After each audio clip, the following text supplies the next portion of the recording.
Hi, this is odeean. Today I'm going to be doing a review of MGT-01 Delicate Warrior, but on top of that, kind of just a comparison between some of the other RCs I've got, including this Impossible Toys Valkyrie, and briefly I'm going to show the Perfect Effect Motobot as well, because these are kind of the top contenders in my collection for who RC is, and I felt like before Hasbro go ahead and bring out, maybe if we're lucky, a proper Generations RC, I should show these off first.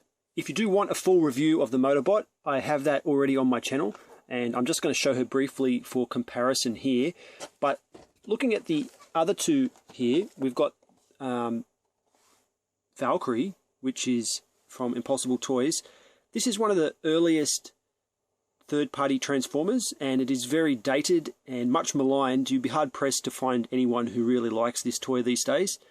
And here is the box that contains the one I like the best, which is the MGT-01 Delicate Warrior. Now, both of these are a traditional G1 styled RC, which is really what I'm after. Turning the boxes around, here we've got Delicate Warrior's box. I think I remember reading that this art is lifted straight off the internet somewhere. I'm not sure about that. Just showing the other fembots in there. I don't really like that artwork as much as this. Funnily enough, the Impossible Toys version has some art that I do quite like.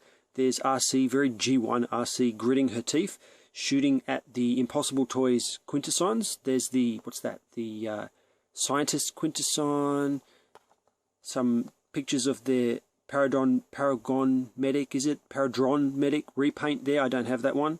They both have a very 1986-esque design to them. Now, as I said, I'm showing this one for comparison, and it does get a lot of crap, deservingly so in a lot of ways. You can see that the seat has come unglued and popped off mine. I've lost that a long time ago, but it does look like an RC. Now, it's not scaled very good to most of the classics or generations that I like, but it is based kind of on the, what was it, Wonderfest version of RC, which was really the first time we ever saw a transforming RC. And apart from that very old resin kit by Rabid Squirrel, this is kind of pretty much the first version of RC to ever come out. Now, looking at this Delicate Warrior in comparison, it is a much more sturdy build. You can see that the parts are one solid bit at the top, whereas this one was multiple bits stuck together. And I wouldn't call it a rock solid transformer. It is a little bit rickety in the way that the legs sort of fit into the front of the car, but you can see it does hold its shape much better than this one. This is kind of a floppy mess. There's a nice square here for an Autobot logo if you wanted to put a sticker on. It does not come with Autobot stickers, but it has these sticker sheets. I haven't used them because I don't want to apply stickers to it. I think it looks nice in its clean, pristine form, but there were two, which is kind of weird. It also came with a really crappy card. So the 3D model that they've used to generate this picture is so rough, and they shouldn't have used it. They should have gone with the box art, because this is quite terrible, but it is credit card style. Here's a size comparison with Beachcomber. This is the iGear version of Beachcomber, and he scales pretty well with these guys. Both of them would go fine with him. Here's the Orion version of Optimus Prime. Probably a bit too big for either one of these RCs. And here's a more recent figure with Beast Hunter's smokescreen. Much closer to the scale or something like that. I haven't opened my Generations Orion packs, and he seems to be a smaller vehicle. I'm thinking that he would probably be really suited to put next to the Delicate Warrior, but the Impossible Toys version is a little bit on the small side even for these guys. For mounting the hand weapons, both of which these guys come with, the Impossible Toys version holds them in her hands during transformation. You can see them underneath there. With Delicate Warrior, she has two peg holes on the roof, or the back of the car, for mounting them in vehicle mode. Here's one. Here's the other one. Let's have a little bit of a closer look at that. They're pretty nice blasters. As far as I can tell, pretty accurate too to the 1986 movie. I like her blasters quite a lot. They're two really good guns. Now I'm just going to quickly run over the transformation. I'm not going to dwell too much on exactly what I'm doing because I don't view their transformations as anything special.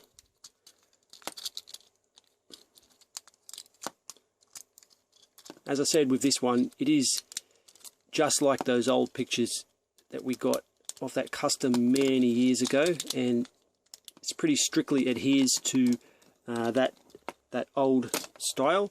There's a bit more of a spaghetti going on with the Delicate Warrior underneath. You can see that doesn't really fit under there. Looks alright from the side and the front and the top, but it is a little bit wonky.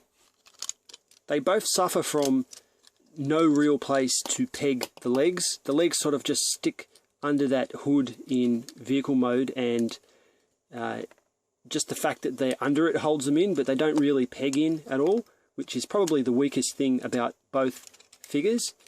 But it doesn't seem to be too much of a problem, especially on this one. The Delicate Warrior does hold together a bit more securely. It feels like it's got stiffer joints. I think that's about it. So that's it. When put in robot mode side to side like this, they do seem pretty similar in height, but Valkyrie is a much lighter weight figure with more delicate little feet and whatnot. I've had to stick blue tack under her feet to get her to stand up, whereas the Delicate Warrior is quite capable of standing up by herself. Although both of them having a narrow foot base, if you bump them, they'll definitely fall over. I'm really not a fan of these Thunder thighs here, and I mean, for its day, it was kind of acceptable because we hadn't got any good fembots, I think, when this came out. But just looking at that now, it looks way off. And the fact that the legs are so far apart there is a bit off too.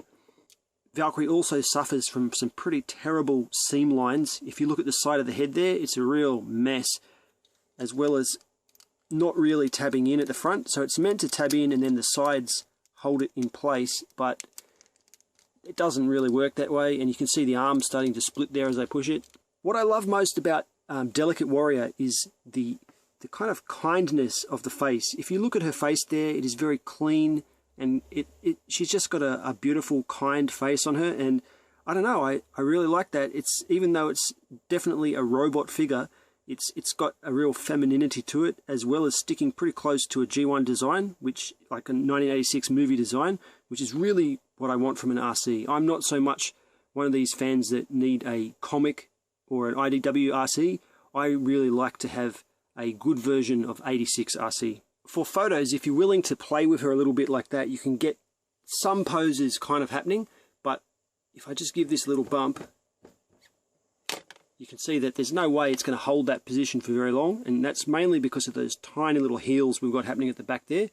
But it's not a huge problem because this set actually comes with a stand. So if I turn her around like that, if I grab a hold of the tail fin off the back of the car, it just pops right off like that, and this kind of porno bead setup plugs in and forms a stand.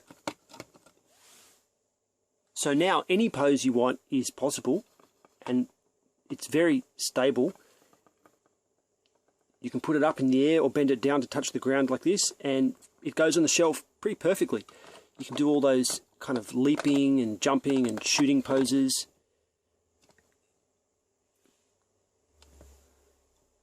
I mean, my stand, I've actually used it a lot, so it's getting a little bit floppy now compared to when it was new, but it's a pretty good stand. I mean, it does look a bit odd compared to other stands you might have. I don't know why they chose to go this way, but it is still a good stand. The Delicate Warrior is perfectly suited to pose with your Generation Springer. He's so robust and macho looking. It just goes really well with her. And we all know it should be with Springer, not Hot Rod. Man, Hot Rod, there hasn't been a definitive version of Hot Rod, not one that I liked anyway, so I don't like to even bring him out. But I guess if you really have to put RC with a version of Hot Rod or Rodimus, you could stick her next to this the Fans Project Upgraded Generations one or Classics one. Although I don't really like that figure either, to be honest. Here's Perfect Effects Motobot next to Arcee, and although they're about the same height, I mean, their head is much smaller on the Motobot, and I get the feeling that they're different scales, even though they're the same height. I love the Motobot as a fembot, but as far as it being an Arcee, I really don't care for it that much.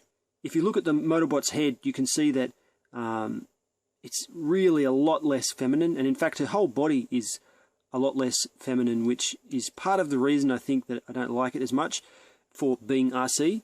But it does have a lot of great mechanical detail all over it, and the joints are pretty stiff. So out of all the versions of Arcee that I own, Motobot is the one who's most likely to be able to actually hold a pose that you put her in. So there's definitely a lot of things going for it. And I guess what it comes down to is, do you want a more comic-oriented Arcee, or do you want a more movie-oriented Arcee? And for me, I like Delicate Warrior. She's really spot on. This company, MGT, have made a few other things, although I'm not really clear about what all of them are. So the Delicate Warrior was 01. I also have the 06, which is this Nightbird, which is made a little bit taller, but I feel like probably the same scale as Delicate Warrior. And I mean, I love this Nightbird. Both of these figures I'm really quite in love with, and I think that they turned out so fantastically.